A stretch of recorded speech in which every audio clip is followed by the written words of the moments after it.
Hello friends, नमस्कार। Anoop reaction की एक और रिएक्शन वीडियो में आप सभी को स्वागत है। मैं हूं अनूप। दोस्तों, आज जिस वीडियो लेकर आप लोगों के बीच में आया हूं वह वीडियो है रियल इंटरटेनमेंट चैनल का। और इस वीडियो में पाकिस्तानी क्या रिएक्शन दिया है वो हम लोग जानेंगे, देखेंगे। दोस्तों, शोएब चौधरी आबिद अली से क्या क्या सवाल क्या है वो हम लोग इस वीडियो में देख पाएंगे। तो दोस्तों, आप लोग चैनल पे नए है तो चैनल जरूर सब्सक्राइब करें, बेल आइकन ऑन करें, ऑल करके रखें नेक्स्ट रिएक्शन वीडियो की नोटिफिकेशन पाने के लिए। ऑलरेडी जिन लोगों ने चैनल सब्सक्राइब किया है उन लोगों के लिए बहुत बहुत धन्यवाद। वीडियो अच्छा लगा तो लाइक करना और शेयर करके आपकी दोस्त लोगों को देखने को मौका कर देना। वीडियो के लास्ट में आप लोग जरूर कमेंट करके बता सकते हैं आप लोग कौन सी वीडियो में रिएक्शन चाहते हैं। मैं कोशिश करूंगा उसी वीडियो में रिएक्शन देने का। तो चलिए दोस्तों, पहले वीडियो देखते हैं।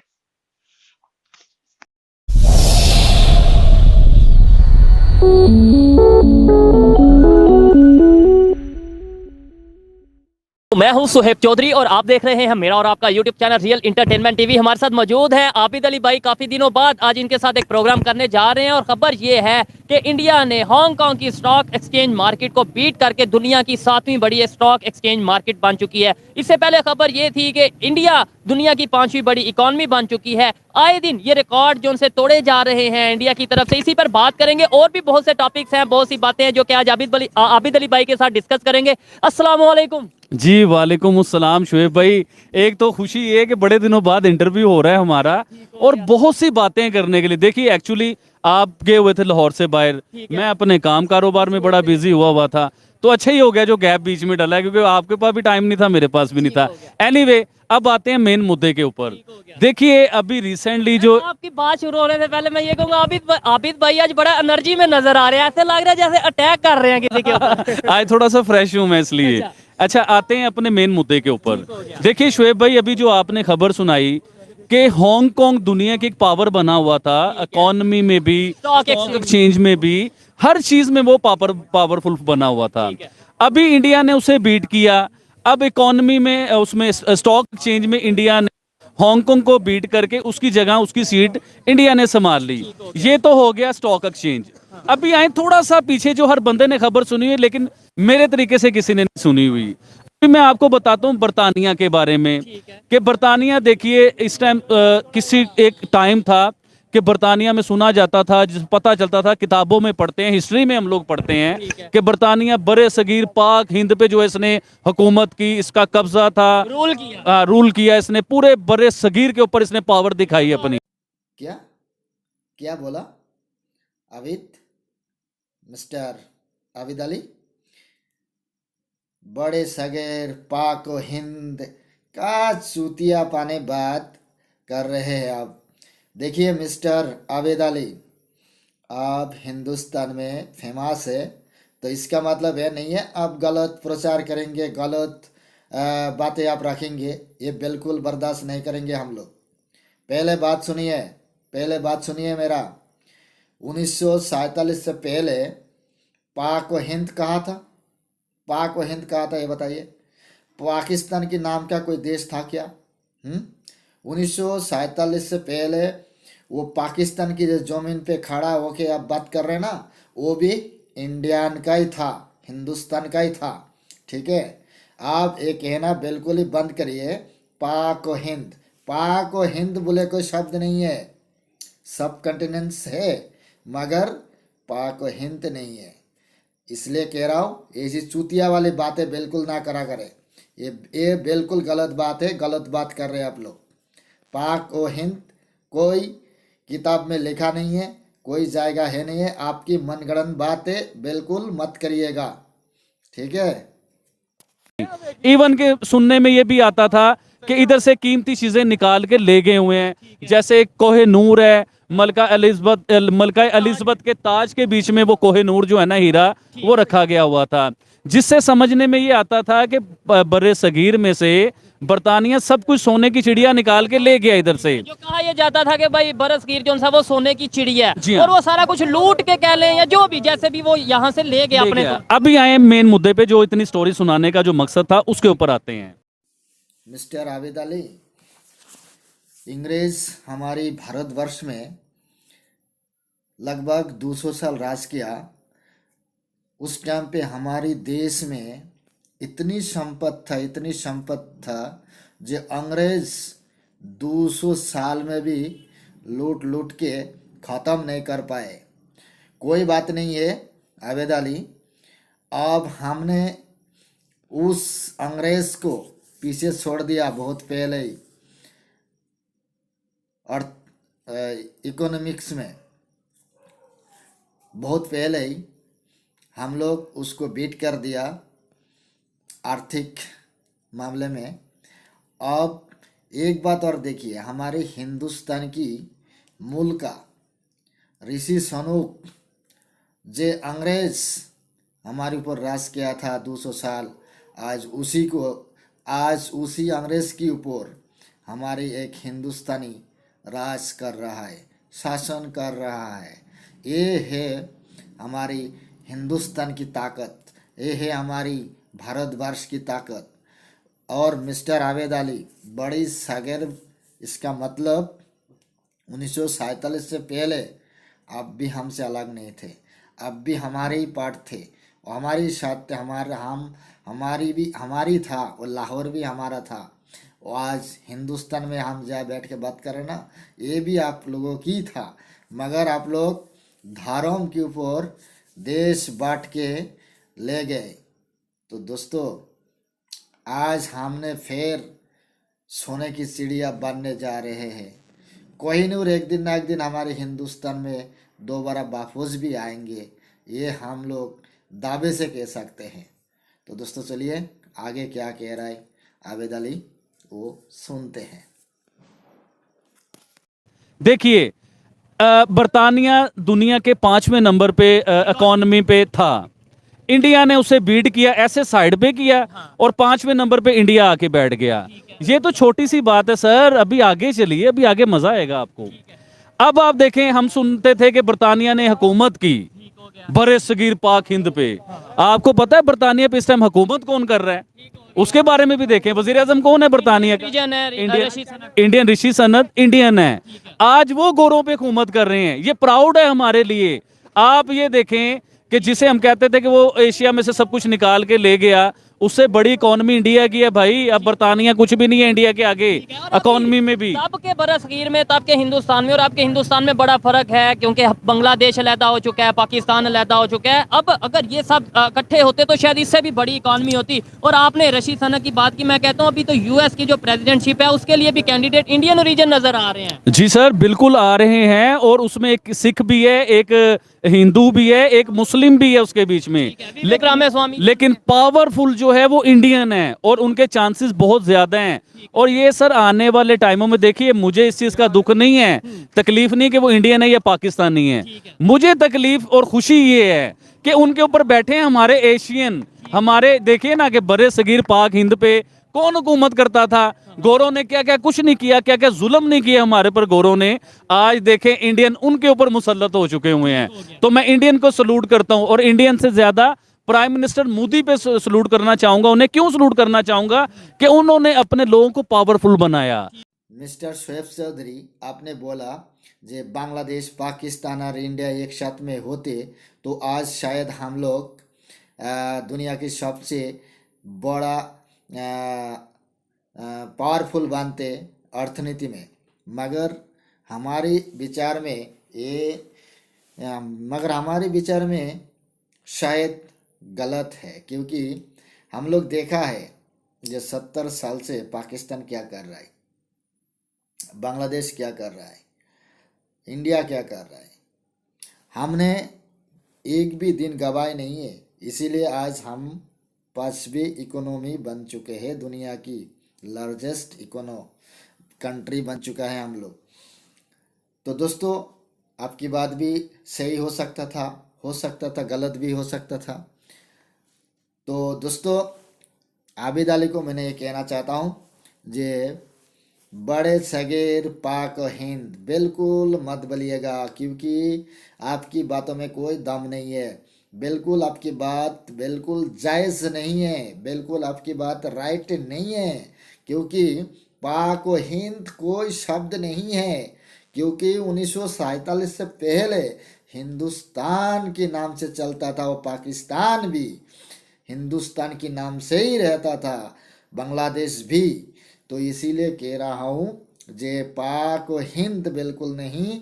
हाँ, आप ये कह सकते सब कंटिनेंट्स, ये आप बोल सकते, ये हम मान सकता हूँ, मगर पाक व हिंद बिल्कुल नहीं मान सकते, बिल्कुल नहीं, बिल्कुल जायज़ नहीं है। ये हम कंडम करते हैं। आप आपकी इस बात को हम विरोध करते हैं। आने वाले टाइम पे आप ऐसे नहीं, इतिहास पढ़ के आना और सही मायने में जो बात है वो रखने की कोशिश करना। ठीक है दोस्तों, ये बात बिल्कुल ठीक नहीं है। तो चलिए दोस्तों, आगे देखते हैं क्या कहते हैं आबिद अली। अपने लोगों को स्टडी से पावर दी, अपने लोगों को देखिए आज कहां से कहां ले गए कि दुनिया में इंडिया इंडिया हो रहा है भाईजान। पता है, उन्होंने अब ये भी प्रॉमिस किया है कि अगर थर्ड टेन्योर उनका आता है, तीसरी दफा हुकूमत आती है, तो वो तीसरी बड़ी इकॉनमी दुनिया की देखिए बनेगी। उसके बारे में बताता हूँ। 4 ट्रिलियन जो है ना मौजूदा उनकी इकोनॉमी है। 4 ट्रिलियन जी। हाँ जी, अभी वो 5 ट्रिलियन का उन्होंने प्रॉमिस किया है। नेक्स्ट ईयर जो है वो 5 ट्रिलियन पे जाएंगे इंडियंस। उनका अब टारगेट उनका टारगेट है ये। अभी दुनिया की तीसरी इकोनॉमी इंडिया ने बनना है तकरीबन। मैं आपको बीच वाली बात बताऊं, अंदर वाले खाते में इंडिया दुनिया की तीसरी इकोनॉमी बन चुका हुआ है। जो अभी नाउ सर आप हंस रहे हैं, आप हंस रहे हैं मेरी। नहीं मिस्टर आबिद अली, बिल्कुल नहीं। इंडिया अभी भी तीसरा इकोनॉमी कंट्री नहीं बना, क्योंकि अभी बहुत काम बाकी है। अभी चौथा में आना है। आने वाले मार्च अप्रैल तक हम लोग चौथे पे शायद पहुंच जाएंगे।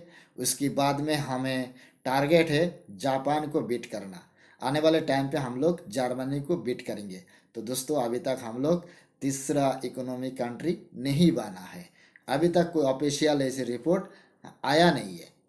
ठीक है दोस्तों, चलिए दोस्तों, आगे क्या कहते हैं आबिद अली, सुनते हैं। हमेशा हर बात पे हंसते हैं आप नहीं, लोग। मैं हंसता नहीं हूँ, लेकिन देखिए कैसे अंदर खाते दुनिया की तीसरी सर बड़ी मैं इकॉनमी मैं बन मैं गया। बताता हूँ कि इंडिया अंदर वाले खाते में तीसरी बड़ी इकोनॉमी बन चुका हुआ है। 5 ट्रिलियन के ये करीब पहुंच चुके हुए हैं। अभी अनाउंस नहीं कर रहे हैं। देखिए हर चीज में कोई वजह होती अच्छा, है। मुझे ये बताएं, हमने इंडिया इंडिया इंडिया किया, पाकिस्तान ये सारे मामलात में पाकिस्तान के स्टॉक एक्सचेंज मार्केट की बात कर लें, पाकिस्तान की इकोनॉमी की बात कर लें, पाकिस्तान में इस टाइम जो पॉलिटिकल स्टेबिलिटी है जैसी भी है, डॉलर का जो रेट है, ये हम कहाँ पे खड़े हैं? हम इसके ऊपर बात हमें मेरे ख्याल से करनी चाहिए। शुएब भाई मुझे अभी मैं आपको स्टॉक एक्सचेंज की बात कर रहा था, जो उसके ऊपर मैं बात करना चाहूंगा आपको। आप यकीन कीजिए मेरे जितने बिजनेस है ना, मेरी फैक्ट्री है, मेरे अपनी ब्रांचें हैं, 5 ब्रांचें हैं। तो मेरी अपनी ये ख्वाहिश है, यकीन कीजिए कि जो भी बिजनेसमैन होगा ना, वो डूबती हुई कश्ती पे कभी पैसा इन्वेस्ट नहीं करेगा। वो उस कश्ती पे पैसा इन्वेस्ट करेगा जो ऐसे लहरती नजर आ रही है। जो लहरों को चीरती हुई निकल रही हो।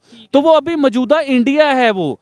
तो मेरी अपनी ख्वाहिश है, यकीन करें, देखें ये हो नहीं सकता, मुझे भी पता है। शायद कोई ऐसा रास्ता निकलता हो कि मैं अपना सारा वाइंड अप करूं बिजनेस, ये सारा इंडियन स्टॉक एक्सचेंज पे मैं इन्वेस्ट करूं और पैसा कमाऊं भाईजान मैं। तो ये हो सकता है, लेकिन मुझे इस चीज का पता नहीं है कि ये हो भी सकता है। लेकिन जो एक्सपर्ट हैं, जो इन चीजों को समझते हैं, मैं इंडियन से ही बात करूंगा। अगर कोई ऐसा मामला हो सकता है तो मुझे जरूर मैसेज में बताइए। मिस्टर आबिद अली बिल्कुल राइट बोला।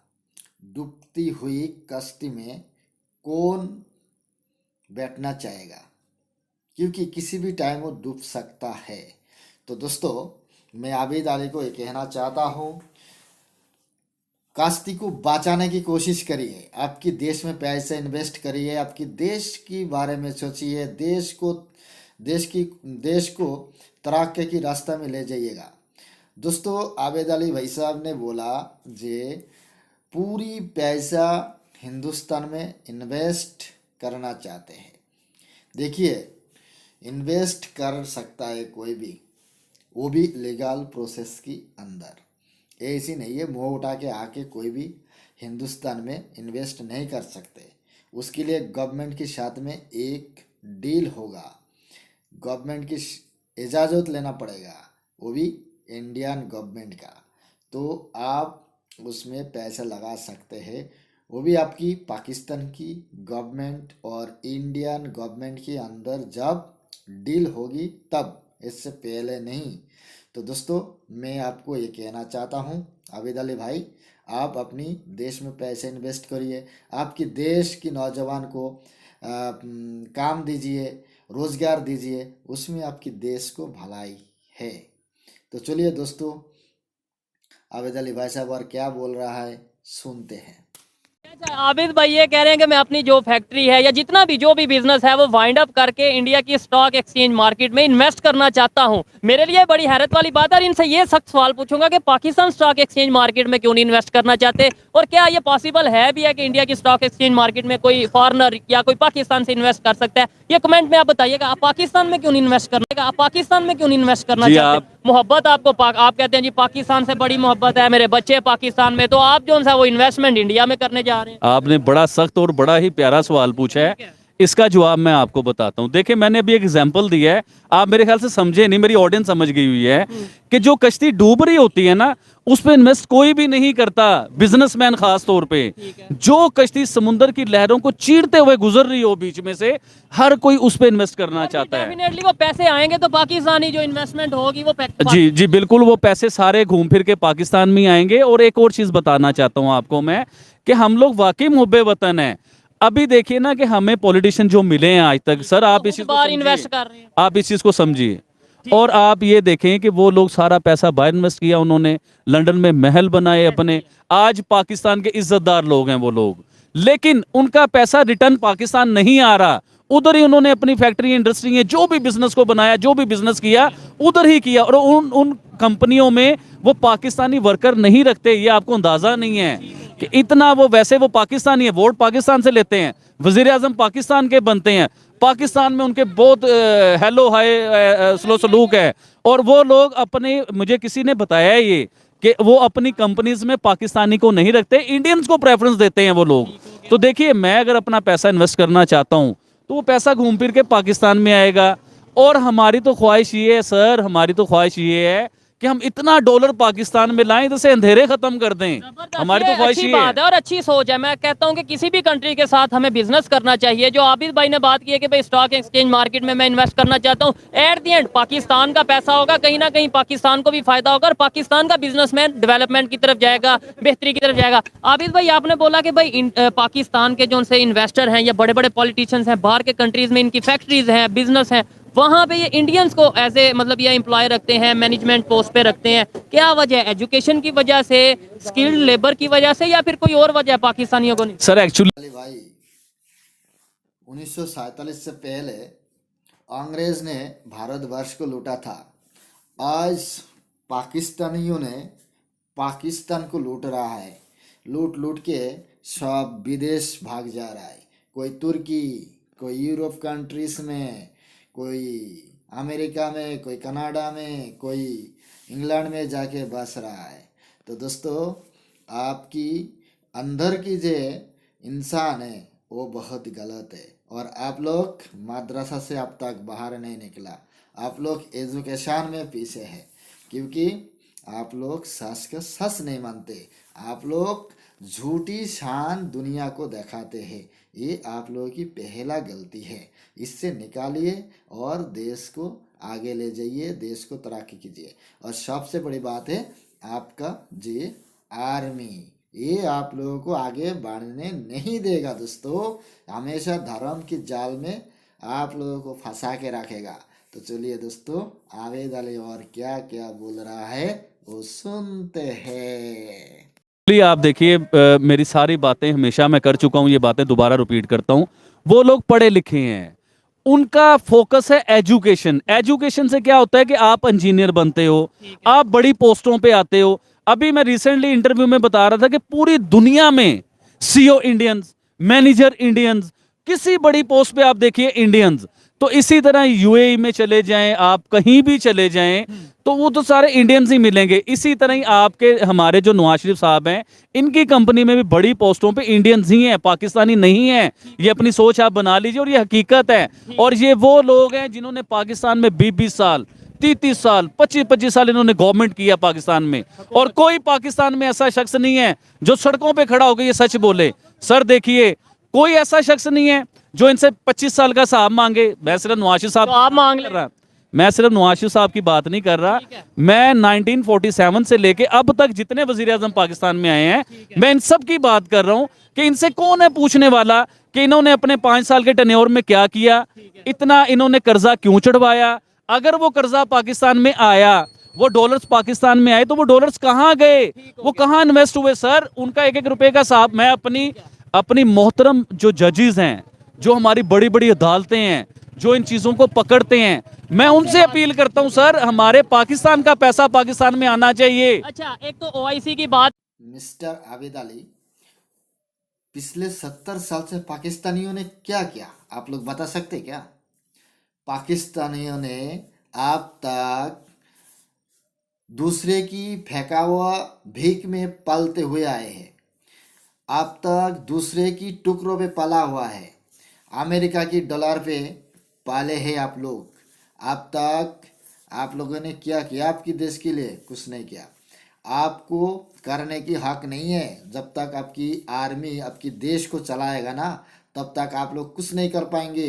आप लोग की एजुकेशन अच्छा नहीं है, आप लोग की वहाँ पे ज़्यादातर नफरत फैलाई जाती है, और आप लोग जो पाल के रखा है ना ये संतरास, आप लोग जो टेररिस्ट, आप लोग जो आतंकवादी पाल के रखा है ना, जो विदेश से जितनी भी डॉलर आए हैं वो सारे के सारे आतंकवादी खा चुके हैं। कभी हिंदुस्तान के ऊपर अटैक, कभी अफगानिस्तान के ऊपर अटैक, कभी हिंदुस्तान के ऊपर अटैक, कभी अफगानिस्तान की, कभी ईरान के साथ में। आप लोग तो यही करते हैं। तो आप लोग किस मुँह से डॉलर के हिसाब मांग रहे हैं? वो सारी डॉलर आपको जहाँ से आए घूम फिर के वहीं पहुँच गया। कुछ इंग्लैंड पहुँच गया, कुछ कनाडा पहुँच गया, कुछ अमेरिका पहुँच गया, इस तरह से ही पहुँच गया है। दोस्तों बिल बिलाए कोई लाभ नहीं है। और सीओ की बात कर रहे हैं ना, हमारे हिंदुस्तान की एक जलवायु कुछ अलग है, क्योंकि कम से कम देश दुनिया की 40 से 50 कंपनी जो टॉप कंपनी होती है उसकी सीईओ इंडियन है। क्योंकि हमारी एजुकेशन में हम लोग ध्यान देते हैं, क्योंकि हमारी क्वालिफिकेशन है, क्योंकि हम लोग अच्छा करने की सोच रखते हैं, दूसरे को नीचा नहीं दिखाते कभी आप लोगों की तरह। तो दोस्तों चलिए पहले और क्या क्या बोल रहा है आबिद अली वो सुनते हैं। करेंगे कि जो इस टाइम जो सा उन्होंने अपना एक स्टेटमेंट दिया कश्मीर के हवाले से आर्टिकल 370 उसकी तरफ आएंगे, लेकिन उससे पहले एक सवाल जो मेरे माइंड में डायरेक्टली आपसे वो लिंक करता है। रशिया के प्रेसिडेंट ने रिसेंटली एक स्टेटमेंट दी थी इंडियन प्राइम मिनिस्टर को लेके, उन्होंने प्रॉपर अप्रिशिएट किया था, यानी फैन मूवमेंट था पूरा। क्या कहना चाहेंगे? कभी जो है वो एलॉन मस्क कहता है कि मैं फैन हूँ, कभी रशिया के प्रेसिडेंट तारीफ करते हैं, आपका नंबर कहीं पे नहीं आने वाला। देखिए जब एक गरीब अब एलन मस्क जो हैं वो एक इतने बड़े आदमी, एलॉन मस्क जो हैं वो इतने बड़े आदमी, इंडस्ट्रियों के मालिक, कार वो बनाते हैं, मेरे ख्याल से फेसबुक भी उन्हीं का ही है या ट्विटर है उनका कुछ, हाँ जी ऐसा भी उनका कुछ है। ये तो हो गए बड़े लोग। अब ये आप रशिया के प्रेसिडेंट की बात कर रहे हैं, ये बहुत बड़े लोग हो गए। अब इन लोगों के साथ एक गरीब आदमी, आम आदमी का जिक्र कैसे हो सकता है? लेकिन मेरी ऑडियंस जानती है चीज को। सर आपने बताना है कि आबिद अली मोदी जी के बड़े फैन हैं, या एलॉन मस्क बड़े फैन है, या फिर रशिया के प्रेसिडेंट बड़े फैन है, ये आप लोगों ने बताना है मुझे। तब पता चलेगा जब आबिद अली भाई का सॉफ्टवेयर अपडेट होगा, फिर पता चलेगा कि ये वाकई में बड़े फैन अच्छा, है। मेरा ये पीछे कर कैमरामैन दिखाएंगे जिस तरीके से ये बड़ी तादाद में इतने लोग खड़े हैं और आप ओपनली कह रहे हैं जी मैं मोदी का बड़ा फैन हूँ। इधर आपको शोएब भाई रिसेंटली आपको याद होगा कुछ महीने पहले मेरा सॉफ्टवेयर अपडेट होता होता बच गया था, तो अभी भी कुछ पता नहीं है कि सॉफ्टवेयर मेरा अपडेट हो जाए, लेकिन मुझे नो प्रॉब्लम। देखिए जब तक आप सच पे खड़े होंगे, आपका कोई भी सॉफ्टवेयर अपडेट करने आए, अभी रिसेंटली जो मैंने काबे की छत वाली बात की थी इंजीनियर साहब को लेके, कि उसके ऊपर बड़ा इशू बना है सर। जो मैंने अपनी पाक आर्मी की बात की थी कि काबे की छत के ऊपर खड़े होके भी ये ऐलान करें ना कि हम पाकिस्तान की सियासत में इन्वॉल्व नहीं है, हम इंटरफेयर नहीं करते, तो जब भी ये अवाम जो है ये लोग यकीन नहीं करेंगे इनके ऊपर। आपकी बात नहीं है, ये पाकिस्तान के एक यूट्यूबर हैं, एक सोशल एक्टिविस्ट हैं, इंजीनियर मोहम्मद अली मिर्जा, उन्होंने ये बात की थी। जी जी। आबिद भाई, कश्मीर के हवाले से थोड़ी सी बात करते हैं, क्योंकि कश्मीर एक ऐसा इशू है जो 76 साल से ना हल होने की तरफ आ रहा है। और मैं इंडिया पाकिस्तान के रिलेशन में मैं ये समझता हूँ मेन मसला ये है जो हमें बताया जाता है कि भाई कश्मीर की वजह से जो उनसे ताल्लुकात नहीं बेहतर हो रहे। उन्होंने वहाँ पे डेवलपमेंट का काम शुरू किया, उन्होंने वहाँ पे G20 की मीटिंग की, उन्होंने वहाँ पे UAE का जो सा इन्वेस्टमेंट की, और अब 370 जो उन्होंने हटाया था उसके ऊपर सुप्रीम कोर्ट ने भी फैसला सुना दिया कि भाई ये ठीक है, ये लीगल वे में किया गया इंडियन गवर्नमेंट की तरफ से। अभी OIC ने ये बोला कि भाई हमें इसके ऊपर जो है ना वो तहफुजात हैं, हम जो है वो हमें कंसर्न है, हम नहीं समझते कि भाई इंटरनेशनल जो है वो डिस्प्यूटेड एरिया, तो इसके ऊपर ऐसा फैसला होना चाहिए था। आप क्या कहेंगे? देखिए कश्मीर वाला गेम। मुझे एक बात बताइए, आप मेरे मुंह से क्या निकलवाना चाह रहे हो? OIC के हवाले सर आप मेरे मुंह से क्या सुनना चाह रहे हो? मेरे बच्चे अपने हैं सर, मेरी बीवी अपनी है, मेरी फैमिली अपनी है। इसके ऊपर अगर मैंने सच बोल दिया ना तो सर मेरे लिए बड़े मसले मसाइल होंगे। लेकिन इसके ऊपर मैं छोटी सी एक बात बता दूं, शायद आपको सबको समझ आ जाए। जो चीज़ अक्लमंदों को 75-76 साल बाद समझ आई है ना, ये इन्हें पहले समझ आ जाती तो आज कश्मीर में कत्लो गारत, इतनी खूबसूरत जगह सर, ऐसी जन्नत जैसी वादियाँ, उधर कत्लो गारत, बम, पिस्तौल, ऐसी चीज़ें कभी भी नहीं होनी थी। अगर आपकी दो साइड बन चुकी हैं, एक साइड इंडिया के पास चली गई, एक साइड पाकिस्तान के पास चली गई, तो सर उसे रहने देना चाहिए था। अगर आप कश्मीर की मिस्टर आबिद अली, पहले बात तो यह है, कश्मीर हिंदुस्तान का है, कश्मीर हमारा है। कश्मीर इनलीगल तरीका से पाकिस्तानी आर्मी कब्जा कर रखा है, पाकिस्तान की गवर्नमेंट कब्जा कर रखा है, पाकिस्तानी ने कब्जा कर रखा है। तो मैं आपको रिक्वेस्ट करता हूँ, आपकी देश की सरकार को बताइए, आपकी देश की आर्मी को रिक्वेस्ट करिए, जितना जल्दी हो सके कश्मीर आपके पास जितना है वो पूरा की पूरा गिलगित बाल्टिस्तान और कश्मीर हिंदुस्तान की हवाला कर दे, हिंदुस्तान की संपद हिंदुस्तान को दे दे। भैया कश्मीर में जितनी भी कत्लेआम हुआ है ना, ये सारे की सारी पाकिस्तान की देन है। ये भूस्वर्ग है ना, इसको नरक बनाने में पाकिस्तान कोई कसर नहीं छोड़ा। तो हाँ मैं कहते हैं जितना जल्दी हो सके कश्मीर हमारी हवाला कर दे, तो इसमें भलाई है।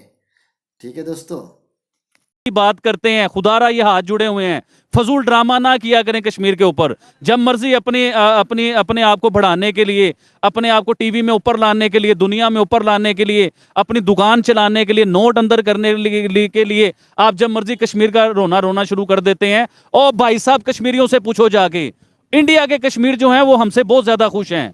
इंडिया के कश्मीरी सस्ता राशन लेते हैं, सस्ता आटा लेते हैं, सस्ता पेट्रोल लेते हैं, आसानी से अपनी जिंदगी जी रहे हैं। और उन्हीं के सामने एक दरिया की परली साइड पे जो पाकिस्तान कश्मीर है, आप कभी उनको पूछो तो सही कि किस तरह, सर सुनिए, उनसे आप पूछिए कि वो किस तरह अपनी जिंदगी गुजार रहे हैं। उनके पास खाने को अच्छा राशन नहीं है, उनका पेट्रोल बहुत महंगा है, बिजली बहुत महंगी है, और उनके वजीर आजम के आप ऐलान सुनो ना तो अजीबो गरीब ऐलान करते हैं। वो उनके वजीर आजम को मैसेज देता हूँ कि सर आप अपने हमसाए इंडिया से कुछ सीख लीजिए, अपने लोगों को फायदा देना सीखें, अपने लोगों के लिए जीना सीखें। आज इंडिया के कश्मीरियों को आप कहो कि आपने पाकिस्तान आना है, पाकिस्तान के कश्मीर में आना है, तो आपको ऐसा जवाब देंगे, आपको समझ आ जाएगी। ये नए से नए टेररिज्म, नए से नए बम धमाके, नए से लोगों को मारना, इससे बाज आओ, खुदा का वास्ता बाज आओ। अच्छा मुझे बताएं, OIC की आज के दौर में, मतलब ये कहा जाता था कि भाई जितने भी इस्लामिक कंट्रीज हैं, यूनिटी है, ये सब कुछ है, ठीक है, क्या मुस्लिम कंट्रीज हैं, क्या आपको लगता है कि भाई इनकी कोई स्टेटमेंट की कोई वैल्यू है? या इनसे मैं ये कहता हूँ अगर इतनी वैल्यू होती तो आज जो इस टाइम ये फलस्तीन का इशू चल रहा है ये खत्म हो जाए। सर दुनिया देखिए शोएब चौधरी, पाकिस्तान के कहने पर दुनिया बहुत महंगा नाच चुका है, खासकर आपकी जो मुस्लिम कंट्री है OIC। तो दोस्तों इस टाइम और कोई नंगा नाच नाचने के लिए तैयार नहीं है। पाकिस्तान के कहने पर कोई नंगा नाच नाचेगा नहीं, क्योंकि आज ज़माना बदल चुका है। आज हिंदुस्तान के साथ में सभी मुस्लिम कंट्री दोस्त बनना चाहते हैं, दोस्ती करना चाहते, बिजनेस करना चाहते, ट्रेड करना चाहते हैं। सारी कुछ बदल चुका है, सब कुछ बदल चुका है अब, और पाकिस्तान के लिए कुछ बचा नहीं है, क्योंकि वो दिन का दिन गड्ढे में जा रहे हैं, ये दुनिया देख चुके हैं। तो मुसलमान की खलीफा बनने की जो सपना है ना पाकिस्तान की, ये छोड़ देना चाहिए।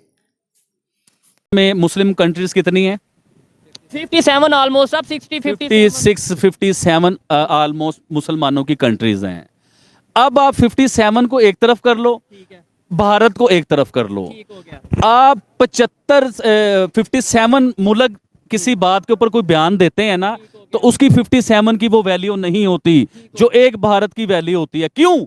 क्योंकि वो ईमानदार लोग हैं सर, वो अपने लोगों के साथ सिंसेर हैं। नहीं, ऐसे मैं ये यहाँ पे ये कहूँगा, इस्लामिक कंट्रीज भी कई ऐसे हैं। अगर हम सऊदीया की बात करें वो तो सबके साथ, अगर हम पाकिस्तान की तरह तो ना सबको समझे, यूएई की बात करें, कतर की बात करें, वो अपने रिलेशन अच्छा सर, फिर आज ये अभी आप, मैं ये बातें नहीं करना चाहता, आज आप किस तरफ लेके जाना चाह रहे हो, आज आपके क्या इरादे हैं मुझे समझ नहीं आ रहे। अब आए सऊदी अरेबिया को पकड़े, मैं तो पकड़ लूंगा भाईजान। अब पकड़े तुर्की को, ठीक है, अब पकड़े यूएई को। अभी रिसेंटली जो एक इस्लामिक कंट्री जिसे हम किबला अव्वल कहते हैं अपना, उधर जो जंग चल रही है, इन्होंने क्या किरदार अदा किया आपको पता है? किस जगह पे इन्होंने, देखिए इंडिया ने तो प्लेन भेजा राशन का भर के गरीब लोगों के लिए, जो लोग सिसक रहे थे, जो पिलक रहे थे, जो लोग मर रहे थे उधर गजा में मेडिसिन भेजे इंडिया ने, पूरा एक त्यारा, पूरा एक प्लेन भेजा। उसमें कुछ लोग ये कहते हैं ना कि वो तो अपना इमेज सॉफ्ट करने के लिए भेजा था, अपने सर जो ये बात आपके ऊपर आ गई, जब आप राशन बांटते हो तो लोग आपको ये कहते हैं, वो तो आपके दिल को पता है ना कि आप क्या करते हो। बड़ी तो अब अगर इंडिया ये कर रहा है सारा कुछ, तो अभी देखिए उसे देख के, इंडिया को देख के मुसलमानों को भी थोड़ी सी शर्म आई, गैरत आई, उन्होंने भी ये करना शुरू किया। सर अभी मैं बताता हूँ, आपको देख के पाकिस्तानी यूट्यूबरों को गैरत आई, उन्होंने राशन अपने, चाहे वो कैमरे में लोगों को दिखाने के लिए राशन बांटने शुरू कर दिए। उस साइड पे नहीं आते, छोड़ें इस बात को। अच्छा मुझे बताएं, अभी रिसेंटली 2 दिन पहले की खबर है कि यूनाइटेड नेशंस में एक रेजोल्यूशन फॉरवर्ड की गई है, उसमें इंडिया ने कहा है कि भाई इमीडिएटली सीज फायर होना चाहिए, ये जंग रुकनी, यानी कि मुसलमान कंट्रीज को सपोर्ट की है। जी हाँ, बिल्कुल करता है इंडिया। इंडिया देखिए, हम समझ रहे थे कि इंडिया ताकतवर के साथ खड़ा हुआ है, हम लोग सब, पाकिस्तानी मीडिया ये दिखा रहा था कि इंडिया जो ताकतवर है, वो ताकतवर मुल्क है जो उसके इस्राइल के साथ, अमेरिका के साथ, उनके साथ खड़ा हुआ है। अभी मुझे ये बताइए, मुझे जो नजर आता है, इंडिया तो गरीब के साथ खड़ा हुआ है, इंडिया तो एक आम जो लोग हैं मजलूमों के साथ खड़ा हुआ है, उन्हें राशन भी भेज रहा है, उनके बारे में ये भी कह रहा है कि जंग बंद होनी चाहिए। तो सर गलत खबर हमारा मीडिया घुमा फिरा के हमारे मुंह पे मार देता है, और उस खबर को हम सुनना चाहते हैं। और आपकी मेहरबानी शुएब भाई, मुझसे ऐसी बातें ना निकलवाया करें, मैं बहुत सी बातें कंट्रोल कर जाता हूं बीच में, मैं नहीं बोलना चाहता। इस बात में कोई शक नहीं है कि आबिद भाई जैसा जो इंसान है अक्सर मार इसी वजह से खाता है कि वो स्ट्रेट फॉरवर्ड, जो दिल में होता है, जो माइंड में होता है, वो बात कर देता है, और उससे शायद बहुत सी चीजें फेस भी करना पड़ती हैं। आबिद भाई नॉर्मल करते हैं माहौल को। मुझे ये बताएं, जैकेट बड़ी प्यारी पहनी है, बड़ी शाइन कर रही है। थैंक यू, थैंक यू, आप देंगे हर चीज का। भाई मैंने नोट किया कि आज बड़े एनर्जेटिक भी नजर आए, और बड़ी आपने वो, मैं ये समझता हूँ कि इधर मेरी जगह कोई और यूट्यूबर या कोई जर्नलिस्ट या कोई और होता तो आपसे वो स्टेटमेंट निकलवा लेता कि आपके लिए मुश्किल हो जाए। सर बिल्कुल, मैंने रिसेंटली आपको बताया था, वो पाकिस्तान के मेन स्ट्रीम मीडिया पे जो आते हैं, बड़ा नाम है, मैं उनका नाम ले नहीं सकता क्योंकि मैं लेना चाहता नहीं हूँ, बड़ा नाम है, और वो इतने बड़े जर्नलिस्ट हैं, वजीर आजम, बड़े बड़े लेवल के लोगों के वो इंटरव्यू करते हैं, उनके मुंह से बातें निकलवाते हैं, उनकी टीम। और वो उन्होंने लास्ट टाइम जब मैंने उनकी बात की थी ना मीडिया पे, उनका मुझे कॉल भी आया था, तो उनकी टीम और वो मेरे पीछे हाथ धो के पड़े रहे कि किसी तरीके से आबिद भाई जो है ना, इनके शो में आ जाएं, इनके स्टूडियो में आ जाएं। अब देखो, स्टूडियो में जाने का मैं डरा भाई, मैं सच कह रहा हूँ, मैं डरा हूँ, मैं हकीकत कह रहा हूं कि मैं डरा हूं। देखिए, मैं अपनी ऑडियंस से बताना चाहूंगा, देखिए मैं उस लेवल का पढ़ा लिखा नहीं हूं जिस लेवल के वो पढ़े लिखे लोग हैं, वो जर्नलिस्ट हैं, मैं जर्नलिस्ट भी नहीं हूं।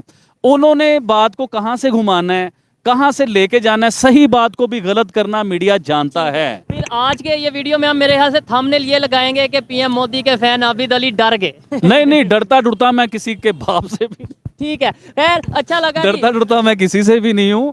लेकिन सर देखिए, आप समझें बात को कि सही चीज को सेफ साइड होनी चाहिए। अब लगभग बात ख़त्म हो गया है, और जिस टॉपिक में बात हो रहा था वो टॉपिक की दिशा और कोई घूम चुका है।